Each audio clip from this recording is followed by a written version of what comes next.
واقعہ یہ ہوا تھا کہ ایک شخص کی بکریوں نے رات کے وقت دوسرے کے کھیت میں گھس کر ساری فصل تباہ کر دی تھی۔ کھیت والا مقدمہ لے کر حضرت داؤد علیہ السلام کے پاس آیا۔ حضرت داؤد علیہ السلام نے فیصلہ یہ فرمایا کہ بکریوں کے مالک کا فرض تھا کہ وہ رات کے وقت بکریوں کو باندھ کر رکھتا،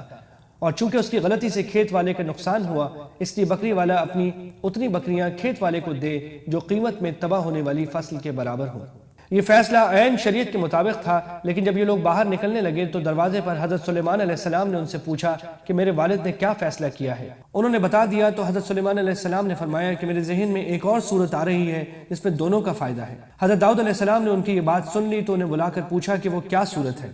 حضرت سلیمان علیہ السلام نے فرمایا کہ بکری والا کچھ عرصے کے لیے اپنی بکریاں کھیت والے کو دے دے، جن کے دودھ وغیرہ سے کھیت والا فائدہ اٹھاتا رہے، اور کھیت والا اپنے کھیت بکری والے کے حوالے کر دے کہ وہ اس میں کھیتی اگائے، اور جب فصل اتنی ہی ہو جائے جتنی بکریوں کے نقصان پہنچانے سے پہلے تھی تو اس وقت بکریوں والا کھیت والے کو کھیت واپس کر دے اور کھیت والا اسے بکریاں واپس کر دے۔ یہ ایک مصالحت کی صورت تھی جس میں دونوں کا فائدہ تھا، اس لیے حضرت داؤد علیہ السلام نے اسے پسند فرمایا اور دونوں فریق بھی اس پر راضی ہو گئے۔